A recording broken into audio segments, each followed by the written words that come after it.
When Damien Lupo was in his early 20s, he bought his first real estate with nothing but a $10,000 credit card advance and a whole lot of grit. He lived on $250 a month, split rent with a roommate, and hustled like his life depended on it. Because in many ways, it did. That bold leap eventually turned into a $25 million portfolio, but then the crash came. Caught up in fast wins and faster spending, Damien lost it all. His properties, his investors, his sense of direction. At one point, he was homeless, but it wasn't the end. It was the moment he rebuilt everything, not just financially, but mentally. If you wanted to get started with financial freedom, the first step you need to take is fire the worst people in your life, get rid of the bad influences. I got sober, started over, and built real wealth with purpose this time. This is your host, Ryan Atkinson, and you're listening to the Cultivate podcast, where we uncover the secrets of building and running successful businesses. Today, Damien runs multiple businesses, helps high-income earners rethink retirement with EQRP, and teaches people how to build real wealth from the inside out. I'm super excited to welcome him to the show. Damien, thank you so much for being here. It's going to be a great one. Thanks, Ryan. It's good to be here. Let's lay the foundation. Take us back. What was your relationship with money like growing up, and how did your parents' different mindset shape your own? So my mindset as a kid was that there wasn't enough. It was very scarcity. It was very Malthusian economics. There's like a limited amount of stuff, and then you have to go get it. And that's the nature of everything. Meaning the first thing I remember was my parents telling me we had no money to buy the things I wanted, which in my memory at 11 was I wanted to buy video games. And they said, we don't have any money, and here's how much we have. And that's not even enough to cover the house payment and food. So then I started feeling really guilty, and I went and bought my own food. I'd go to the grocery store and I'd bring my own money, and I had a pantry in my bedroom as a kid. And I felt, literally was feeling like I need to support myself, which is probably a pretty dangerous thing to get kids to plop in their brain. And at the same time, it made me really resilient and kind of created a self-determinate nature to me, where if I wanted something, I was going to go create it. Most people, I would say, don't have that anymore. They're waiting for something to happen, for somebody to save them. Those belief systems were painful. I wouldn't say that they're necessarily horrible, because that kind of pain as a kid creates grit and the ability to survive and thrive outside of that nest, if you will. I mean, I'm hearing 11 years old, like kind of like self-reliant at that age. Like I kind of want to like go back and like give you a hug. I mean, what would you tell that 11-year-old self? That is like such like a mind-blowing situation, like put yourself in. I mean, what would you tell that like 11-year-old self at that moment? One of the things that you don't realize, especially when younger, 11, 20, 30, you don't realize that you're going to get through things, that you're most likely going to wake up in a year or 10 years. And you think that it's just really hard, and people try to avoid the pain. And I would have said, this is part of the process. Just trust in it. I say that to people a lot. Trust in the process. People are like, this process sucks. It's painful. It's hard work. And what they don't realize is it's molding us. It's molding us into the things and the person that we need to become. Just like if you hand somebody $100 million or $1 billion, if they're not that person that can embrace that, they're going to get rid of it, which is what all lottery winners do.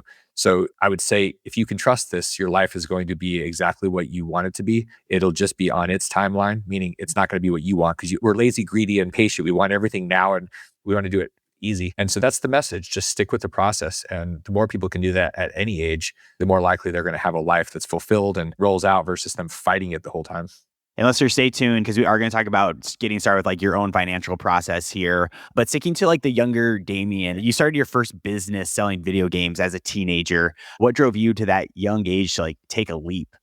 It's funny, because I just wanted to play video games. And the problem was we didn't have any money, or I was told that. And I thought, well, okay, as an entrepreneur, because you realize some of us were wired as entrepreneurs, we see the world as a series of problems, and our brain goes to, how do I solve this?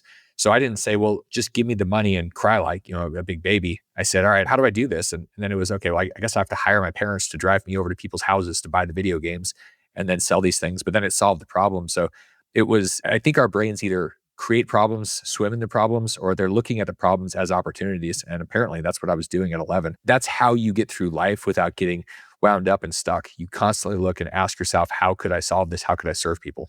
So good. And speaking of serving people, let's fast forward a little bit then, because you bought your first property using just a $10,000 credit card advance, which I think is so funny. And I love the risk there. What was going through your mind taking that kind of risk for a $10,000 credit card advance? And how old were you when you did that? One of the things about doing this, I was 22, is when you don't have years of scar tissue, you don't really think about downside. It's like when you guarantee debt. And we do this all the time. When we buy a house and we have a mortgage, we guarantee the debt. We don't think about that being an exposure. Like, let's say you bought a house, it was $10,000 in cash and $90,000 in a mortgage. What you don't realize is that you can have $100,000 on the line. If you forget to have insurance and the house blows down in a hurricane, you may have to write a check to solve that problem. And what I'm getting at is, when I was taking that cash advance out, I wasn't seeing any downside. I was like, oh, This is what you do, which is why it's so valuable to do these things as early as possible because you don't have all the hesitation from the scars. So at that time, I was like, yeah, seems normal. You just go take out some cash advance from Chase and go buy a house and then figure out how to rewire it and do the plumbing and all that stuff, fall off the roof because you don't know how to stay on the roof. Seems normal as somebody that's ambitious. And that's part of the process, would be willing to learn and stub your toe along the way. And if you embrace that, you get things done. Otherwise, you get stuck and never move forward. That's what entrepreneurship is. Like when I first started my company, like I had no idea like what I was honestly going up against. I was young. I was like 23, 24. I was like, you know what? Screw it. Like, let me just like start this company. Let me just try something. You're so naive to it. But like what you know now, obviously there are like a ton of risk in that. And you do get that scar tissue. And we're going to talk about that scar tissue that you built up. But before we do that, let's talk about tasting wealth, because that real estate investment took off and you reached 25 million. How did that early success change your mindset for better or worse? Well, one, it was this, oh, wow, this can happen. And I remember even going backwards a little bit. The first time I got a $25,000 check for a real estate deal that I was doing. And I thought, wow, that's not quite as much, but close to what my parents made in a year and working 2,000 hours. It started to teach me that you can create wealth, that you literally, money grows on trees if you know how to go grow the tree. People mistake that there's a lot of work involved to get the money tree going. And so that was when that started happening, when I was out there building. I was really just grinding. I was farming, I was tilling, I was watering, I was all these things. And it happened overnight, except it took 5 years. That's part of the thing that people have to realize. They see all these instant reels of people making money, and 25 million sounds like a lot and like overnight. But it happened because I happen to have taken a lot of action and then nurtured something for several years. And that's the key. You have to be willing to stay in something long enough for it to come full cycle and let the seasons support you versus trying to force something. Force is never going to work. Yeah, I want to fill the gap in here as well, like how that reached the $25 million value. Talk to us at a very high level, like how did you reach like that scale? I want to fill like the gap for the listeners, because we are going to talk about the downfall and there is a big downfall, but how did you build that much value? It was one thing at a time. It was going and buying those houses, buying 150 houses in multiple states and expanding that, and then literally harvesting a lot of those houses. And when markets go up 10, 15% a month, which they were in 2004 and 5 in a number of places, including where I had a lot of stuff, there was a lot of wealth, if you will, and that got leveraged into other projects. So it was what many people do. They win something and then they step up. They go from a house to an apartment to, something bigger. And it was a lot of leverage and a lot of, okay, well, I can just, if I just think bigger, if I David Schwartz myself with the magic of thinking big, or the art of the big deal with, Trump stuff, it was really all about doing that. And it created that $25 million, golden tower of wealth. And then 2008 happened. And that's what we're going to talk about here. But I think it's important to speak here, that golden tower of wealth. And if you go into the golden tower of wealth, you have the watches, the cars, like the lifestyle. I mean, when you're making this, when you're getting cut, $25,000 check, but eventually probably like $100,000 checks. I mean, what are you buying at this time? I mean, you're still relatively young, but like, what are you like buying at this time just to really build that up? So 2005 was the first time that I went out and did something incredibly dumb, but also incredibly useful, which was buying a Ferrari that I saw in a Bad Boys movie. I thought, this is I'm going to be Will Smith. So I bought the same car he had in the movie. And that was part of that process. I wanted to experience it. Not a bad thing to experience. In retrospect, what I say now is if you can try before you buy, rent the experience, because that's really what I wanted. But I didn't really know what that meant. So I thought if I bought it, then I was worth something different than if I didn't own it.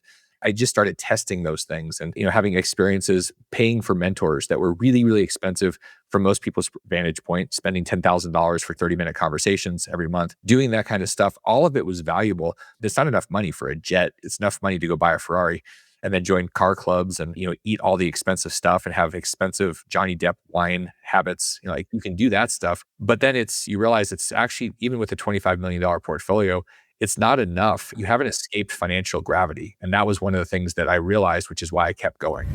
Most people spend months, sometimes years, just thinking about starting a business. But what if you could do it in just 10 days? That's exactly what the 10-day business launch plan is designed for. It's a step-by-step roadmap that takes you from idea to real operational business in just 10 days. Click the link in the description below and get ready with your business. And I like the tidbit you added earlier on about lottery winners typically lose all their money just because they're not equipped to take in $100 million right away. And that's just kind of like the lessons you need to take though, as someone building financial wealth. We're going to talk about building financial wealth. So listeners, stay tuned for that. Let's talk about the downfall, because that golden tower of wealth eventually collapses. Like 2008 comes. Talk to us about that moment and really what happens here. So one of the things I learned was that you're going to way overestimate all of your upside and you way underestimate your downside and the potential problems. Like I had 7 different projects. I thought each one was going to make Damien $1 million each, and each one of them lost me at least 1 million, if not multiple millions. And all that happened in 12 months. So it was like everything I was wrong. You have to really think about how wrong you could be, and we don't do it. We're way over optimistic with the short term. We don't even think about the long term the way that we should. And we think, oh, here's my worst case scenario. The reality is, unless you've stress tested with some people that have been around for 25 or 30 years longer than you will not stress test correctly. I guarantee you there are people that weren't stress testing the World Trade Center in 2001 the way that they should have been because they were like, oh, black swans. Well, guess what? Black swans landed on our heads multiple times in the last 20 years. And it landed on 7 of my heads. I was like, I was like the Medusa. I had all these heads and I had black swans on each one of them in 2007 and 8. And then I went, oh, okay, lost everything. And everybody did. Like it was the investors, me, we all got creamed together and started over. And that was where I got to have my first taste of homelessness. And I didn't like it. I mean, that's a $25 million to homelessness. I want to like really emphasize that. I mean, are you like truly like losing those Ferraris, like losing that $1 million home that you bought? I mean, like, let's really zoom in on that and like those emotions you're feeling during the time. The houses that I had that I was living in, and I also had several I was in the middle of flipping, foreclosed. Those things, I had a house that I lived in that I bought the house, tore it down, built a big house, $1.5 million house, and then the market said we don't like it. Then I remodeled it, spent $250,000, and then it got foreclosed on and sold for just over the amount I spent on the original house that turned into a lot. So, it was that and the other stuff. Everything was happening. Ferrari went away. I remember when I tried to use my American Express Black Card at Costco to buy stuff, including a bunch of toilet paper, and I got declined. And if you know anything about Black Cards, you can buy anything. You can buy a Ferrari on them. And everything got turned off basically simultaneously. And that's when you realize that wealth is not how much credit you have. It's a very important moment in time because you realize, that can be turned off. Just like if all of your wealth is the number of subscribers you have on a certain social channel, that can be turned off in a heartbeat. So what's the value? The value is having your own personal list, just like having assets that aren't just the amount of credit lines you have. People don't think about those things until they have the experience. Or if you're smart enough, you have a mentor that's been around and says, hey, structure yourself like this. And you're smart enough to actually listen to it and be humble about it. Oh, so good. Yeah, I think that's just like incredible. 25 million to homelessness. Your card's getting declined at like Costco. What you know now, though, what like beliefs or habits do you think like directly led to your downfall? Was it truly like just a black swan event, or were there just like spending habits you had? Would love to hear that. Part of it was ego and not understanding how and going into things and saying, oh, what could go wrong here? And I didn't have the skill set. I didn't have the experience, and I didn't have the people around me with those type of things. You don't have to know how to do all the things. It's helpful if you know how to do some of the things, but keeping people around you that are the experts. And that was one of the things that I whiffed in 2007 and 8. I just had too many things where I was the smartest person, and some of them I didn't know crap about. And so I'm going into those going, oh, it'll all work out. And you end up getting taken advantage of, and you end up making mistakes that you shouldn't have if you had the right team. So what I'm getting at is having the team around you that has more experience, more gray or bald, just people that have the wisdom because they've actually gone through it, stubbed their toes, bled in the streets and the mud. And people's egos prevent that. They go, oh, I've made so much money. This is the problem with making a bunch of money too early. You start going, I am so smart. And we're not. We're going to talk about making money here in just a little bit. But now when you think of like the word wealth today, I mean, like how is your definition involved? And then we're going to jump into how people can build wealth. It's health and time. Wealth is this fuel, but it's interesting because I think Robert Kennedy said this recently, that everybody has all these dreams. Everybody that's healthy has all these dreams, but the person that's sick has one dream, and it's to be healthy. And so that's one of the things that people don't really, they take it for granted, especially people, in their 20s, and they're like, oh, I can eat Twinkies and I can eat crap and I can do these things, and they grind and they make dumb decisions. And so when you start waking up to the reality of what wealth is, you realize, okay, it's time to do what I want that's meaningful for me and other people. And it's your health, because you can have all the money and all the time, but if you're just miserably, hurt, that's the problem too. So there's a point where more money doesn't change anything, and people can say, I can make a bigger dent. It's like, all right, you're going to trade your time to create more money, even if it's leveraged. You're building businesses, you're investing. There is time, and that's the exchange. You can't buy more time back.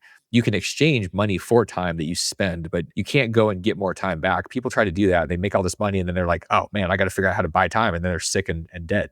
That's what I think is like one of the biggest benefits that I've experienced with entrepreneurship. I got into entrepreneurship for a couple of reasons, and I've said this multiple times on the podcast. My three W's. I get to work with who I want, where I want, which is a very important one, but most importantly, when I want. If I want to take off time the middle of the week, I could do so. Like having that time element is, I think, one of the biggest drivers for entrepreneurs. And let's talk about how other people can get there. For someone that is working like a 9 to 5 job right now with an average income, I mean, what are the concrete first steps they should take to build like a strong financial foundation? Let's get really tactical here. The first thing I'll say about anything financial is the best investment you're ever going to make is in your own personal development. I've spent millions of dollars the last 25 years on my personal development, whether it was tapes, books, mentors, seminars. I don't care what you're talking about, whether it's Bitcoin or real estate or gold or whatever, you won't get as much gain as you will from your own development. And when you go into something and say, okay, I'm ready to be molded by this stuff, and then you just become it, that's the first step. If you're saying, okay, what do I buy first? Wrong question. Once you start going into that space, you can simultaneously go and start doing things. And the key there is doing them. Go and do the thing. Go look at a piece of property. Go buy an ounce of silver. Set up a Coinbase account. Why am I suggesting you go buy things? You're like, I don't have any money. I mean, some people will say that. And the reason is because you'll pay attention to things you pay for. Just like if you have a mentor that you don't pay, less likely to pay attention. If you go set up an account on Coinbase and you buy $10 of Bitcoin, everybody can do that, including the homeless dude that you're giving $20 to at the stop sign. When you do that, you tend to pay attention and you dive deeper. If you're just thinking about it, you'll never go. So I bump into people, meet them at a bar, and I'm like, hey, are you in Bitcoin? And they go, no. And I go, great, let me give you $10 worth of Bitcoin. And so we set them up. Why? Because it gets people started and then you have momentum. So tactically, whatever you're thinking about, take some action that gets you in the game. If you're not in the game, you're on the sidelines or in the stands, and that's not where the juice of life is. Yeah. And listeners, take note of that. Take action to get in the game. It can be Bitcoin, but if you're like, I'm not doing Bitcoin, real estate, anything like that, have some sort of way that you can put a payment towards something to take action towards your first business. If it's a home service-based business, if it's an Etsy store, a lot of people are going to chase that financial freedom. That's why people get into entrepreneurship. But what do you believe are like the non-negotiables for achieving financial freedom, like no matter your income? I think one of the non-negotiables is you got to know where you are and what your trajectories. I have something called the MAP, the Millionaire Action Plan. And it's really, and people do this in different forms, you got to get clear on reality, like what is really going on. And you get clear on that based on your 3 C's, your cash, your credit cards, and your calendar. What are you spending your time on? What are you spending your money on? And the future money, what are you robbing the future the prosperity? You get clear on that. And then you say, okay, what do you want? And then is the path you're on going to get you there in the time that you're talking about? Getting clear about that kind of stuff is really powerful because sometimes people are already there and sometimes there's no chance they're going to get there. And you say, okay, now it's time for let's have an honest conversation. Do you want that future more than you want the current today habits? And people go, I do. And then, okay, so what's going to change? All right, after 5 o'clock, it's going to be time for you to work on you. You're going to have that side hustle. If you don't do these things, then I can tell you your future is going to look like your present. You're just going to be older, wrinklier, and more in pain probably. And you're going to be pissed off because time will go by without you. And the clarity and then being honest is most people don't want to do it. They kind of avoid it because it sucks to acknowledge, man, my habits and behaviors and choices and beliefs got me here. And it's why people try to tear down their people around them that are succeeding. Because when you succeed and I don't, and I know you, it's making my choices wrong. I don't want to be wrong. I want to go, I'm right. And if you're out there becoming financially free and you can do what you want, I'm saying, man, I made a mistake somewhere. That's why people try to tear everybody down to their level. It's what happens in nature and it's what happens with humans. Yeah, I think it's just so important to note that there, especially if you are trying to achieve financial freedom. You don't want to look back when you're, 70 years old, 80 years old on your deathbed and be like, well, I wish when I was 20, 30, 40, I would have spent another hour, 2 hours. Of course, everyone has very different habits, responsibilities, et cetera. So I'm mindful of that. A take that you have that I love here is that many people chase passive income, but you actually believe true passive income doesn't exist. Why is that? And what's a healthier way to think about that? I think about it like sex. If you have passive sex your whole life, you're going to have a spouse or a girlfriend or boyfriend that's going to leave. They're like, you are terrible. I don't want it. You got to be active in your life. And so people are like, okay, they laugh about it. And they're like, well, I mean, that's true, but it can be different. It can be mailbox money. Everybody likes the idea of mailbox money. I'm like, all right, if you don't pay attention to it, guess what? That mailbox money stops. And then you're just like, wait, what happened? So being active is one thing. Everybody's chasing yield. Everybody's trying to get cash that comes in without energy, but that's not how the law of entropy works. the law of entropy in the world, in the universe. You put energy into something or it dies. Like if you don't put energy into a house and keep it up, it'll eventually turn back into dust. It just will. And wealth is the same way. If you don't constantly nurture it, care about it, love on your money, people go, I don't love money. Man, I do. I love money. I think it's awesome. I think it's a cool tool. It doesn't mean it's a god. It just means I love it and I respect it. And when you get into that space, if you say, I don't care about money, guess what's going to go away? It's kind of like looking at your spouse and saying, I don't care about you. I don't, guess what? They're going away eventually. Or they're going to go away emotionally and they're still going to physically be there and it's going to be terrible. So the passive stuff is you got to go active. And the other reason that it's so powerful, active engagement in building something creates 10 times, 100 times more value than passive ever will. I mean, you can have passive. You throw your money into a money market account, you make 4%. You're going backwards with inflation and everything else. And so if you want to actually grow, if you want to create, you got to go build something. You're not building anything with buying treasuries. You're literally going backwards. That's why you're losing purchasing power, because you're not building anything. When you go active, you are building something. And that's where people go, oh, wow, I got this giant return because I was an early investor in Facebook, or I built an apartment complex, or I built a business. Yeah, you're building something. Notice it's not passive, it's active. You're not saying you can just have something on the side here where like you don't pay attention to it. You need to be active in no matter what you're doing. Because as your analogy said, like if you have a house and you're not building it, not restoring it, not taking care of it, it eventually does go to dust. I just want to clarify that as well, which I do love that analogy as well. Yeah. And even when you're thinking about I have a lot of investors that invest with me in projects. And the ones that do the best, the wealthiest ones, they're the ones that fly out. They meet with people, they look at the investments, they get engaged. That's active. And other people are like, I heard about somebody, I'm throwing money, and that's it. There's nothing else. And there's a different energy around people. The wealthiest ones are the ones that are nurturing it, they're loving it, they're protecting it, they're being respectful, they're being a good steward. And when you're a good steward, you tend not to lose the way people that are very flippant. They're like, oh, I'm just throwing money here, I'll see what happens. If you hear somebody or yourself saying, well, I'll just see what happens, you're likely going to have an experience. It's going to be $100,000 seminar. You're going to go, oh crap, I guess that's what happens. So instead of doing that, don't do that. Like go out and get engaged. And does it take effort? Yeah, but so does going out and building or earning $100,000 or $1 million and then investing it. That's years. And that's one of the things that when you're talking to people that, let's say you're investing with somebody, one of the questions is, how much do you respect my capital? Because when somebody gives another person their capital, they're giving a piece of their life. That takes time and energy. So I'm handing you a year or 2 or 5 of my life.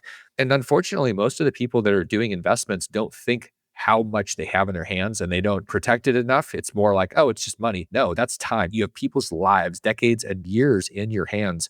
That's what people should be thinking about. And I love like this conversation about money. And listeners, I hope you're enjoying this too, because like you really do need to have a mindset as an entrepreneur. I do one thing, you need to be like a little crazy to like think you can like start your own thing, but crazy in a good way. But there's also that money mindset and like how you approach making money, actively being involved in money that I think kind of goes unnoticed sometimes. Like a lot of entrepreneurship, like yes, you need a great product, you need the right team. A lot of it comes down to like mindset as well. Are you able to get through the tough times? Are you able to actively be engaged with your company? I think that's key. And this comes down to a choice too.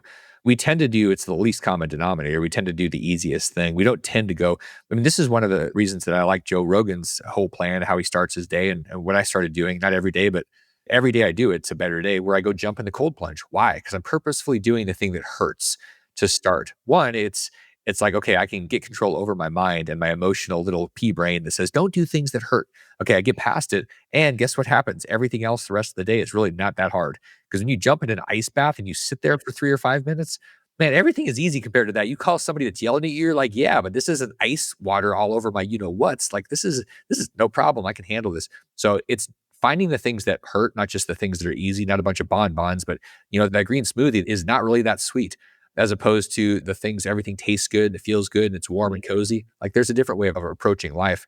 And I just like how if you can intentionally do the hard thing, then the other stuff sort of happens naturally. You're not really having to force it or plan it. It's like, oh, it's just, you just automatically do it.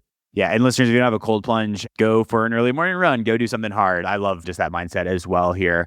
Let's say someone has an hour after work each day to spend 1 hour on that side hustle. What do you recommend that they look at, do? I'd love to hear next steps there and get really concrete for our listeners. If I'm thinking about an hour a day, I'm talking about 250 hours for a year if we're just doing this Monday through Friday. And the question is, what are you putting into your brain? And the first thing that you do is you say, who are the influencers in my life? We've all most of us have heard that there's 5 people that basically you become those 5 people. It's a matter of osmosis. We just become the environment. So I have a problem recently that I have a certain news channel that I tend to watch and I'm like, oh, this is really entertaining. Problem is it's also brain damaging.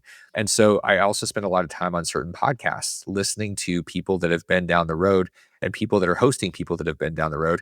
Like when I started, I was listening to Tony Robbins and Jim Rohn and all these guys that had done a lot of real estate. And so that became the norm. And if you've got that hour, program yourself with something. And now some people say, cool, I'm going to go get an MBA. And I'm like, maybe not. And why? Because that's not a mindset. That's just a tactical skill that AI is going to take over for the most part anyway. But the mindset that you learn by just being around people that are thinking differently, thinking bigger, thinking more entrepreneurially, and being more sophisticated in their investment philosophy, like we're turning into a place where it's more philosophy than it is tactical. Tactical, it's like we used to need to know how to use a computer or a calculator. Now you just go, I'm really stuck chat GPT and it starts doing things. And it's like, all right, well, that's pretty cool. I would say that that hour that you have, the question is, who's going to influence you in that hour? Is it going to be talk radio? If it is, you're screwed. Like turn that crap off. Like find the podcast. People go, oh, has it different? Yeah, talk radio just keeps you, it's like the reticular activator and our amygdala, all this primal stuff is keeping us trapped in fear and instead of us growing. And that's what shows like this are all about. It's spending that time. 250 hours of influence with positive juice going into your system is going to rewire you in a year. Damien, that is a phenomenal advice. And listeners, if you do spend 30 minutes a week listening to my voice and our amazing guests, I want to say I appreciate you and hopefully we leaded you in the right direction. As we wind down, Damien, I want to talk something that I believe you alluded to before, your 10-year millionaire action plan, your map. Can you walk us through the key pillars of that plan before we head over to FanBlitz? Yeah. So what I did is I said, okay, over the years, I've started 70 plus companies and built them and blown them up. More have not really worked or have been pretty much in a channel. It's just a big learning opportunity. There's certain pillars, there's certain philosophies, kind of like in Ray Dalio's book, Principles. It's the same thing. So I boiled that stuff down and I said, okay, there are certain things. We alluded to some of those, like having the right people around you and the right influences. And I mean, we can change these things. Everything that I put in here, the 10 steps, those were all things that you could mostly get in place and get momentum on inside of a year. And my contention is if you have the foundational principles correct, then you've got about a 10-year plan or a 10-year timeline that it takes to get to a place where you can create $10 million in value. Now, if you don't start off with any principles, it could take you 1,000 years because you're probably going to do the same year 1,000 times. And so the question is, how do you put the foundational belief systems in place? And that's what this is. So the 10 steps to 10 million in 10 years takes you about 10 minutes. So there's a lot of 10s there, like exponential things if you haven't noticed that already. This really came from the idea that a lot of people show up and they say, I want to have enough wealth when I retire. I don't want to have to be grinding until I'm dead. And so I said, what you need is a turnkey retirement system, which is where turnkeyretirement.com came up. And it's not like, here, you go buy an apartment. Everybody tactitionally goes and says, I've got a cool thing to do. And my philosophy is, it doesn't matter what you do. It matters that you do it right. And then you do something right now, and then you start this time clock. And so that was these 10 steps. And so you dig it, download it, pull what you like, start doing things, and then throw out what you don't like. And the point there is that you can get started and in 10 minutes, you've got something probably helping to rewire you so you can get to that place where you escape financial gravity. And that's what we all want, like you're talking about with time, having that ability to make those choices. You can't do it if you're thinking about feeding yourself or housing yourself. You're not really going to have the freedom to make the choice to do what you want Wednesday afternoon. So good. And we have a lot of tactical conversations, which I just love about like home service based businesses, like upflip listeners, like you like know what we do. But I just always love like the concept of because like of mindset and like approaching and like having a plan in place here. So Damien, you've been great. Last question here. If someone listening takes only one thing from this conversation about mindset over money, what do you hope it is? I think the biggest thing is that we undercut our ability to think bigger, and we do it because we're playing safe. And anybody that's ever won a championship in any sport, they're not thinking about defense. The people that play not to lose, lose. And you got to play to win. And how do you do that? You expand into your potential. So what I'm getting at is you're thinking too small. Whatever you're thinking about, expand it. Why? Why do I think 10x all the time? Because one, Dan Sullivan's right, 10x is better than 2x. It's easier than 2x. It also forces you to think totally different. Like you've got to expand yourself into the future. 2x is easy. You can literally grind your ass into double production, double income, all that stuff. It is not hard. Just work longer. You literally can work 90 hours a week and double your income. Like that's not even hard. You cannot 10x it. You don't have enough time. So if you're thinking about 10x, you have to start asking, okay, how are people doing that kind of thing? What are their tools? What are their leverage? It forces you to expand. And I can promise the biggest regret anybody will ever have is when they get to the end of their life and they go, oh man, and it's regret of not living up to your potential, meeting the person you could have been on death's door. This is how you get around that. You think bigger and you go towards your potential. Living in that is where you find fulfillment. The rest of it's just fleeting success that's never really going to get you there. This podcast so far has lived up to the potential. So I want to thank you so much, Damien, so far. Let's jump over to our Fan Blitz questions. And these are questions submitted from our community. Listeners, if you want to join in on world-class entrepreneurs, go to www.youtube.com/upflip and submit your questions there. But Damien, ready for our last 5 here? Sure. What's one thing that you used to believe about money that you completely disagree with now? I had a belief early on that people that had money somehow cheated. And so I would look at people that were wealthy, that had a lot of cool stuff, big houses and stuff. And I'm like, they must be a criminal.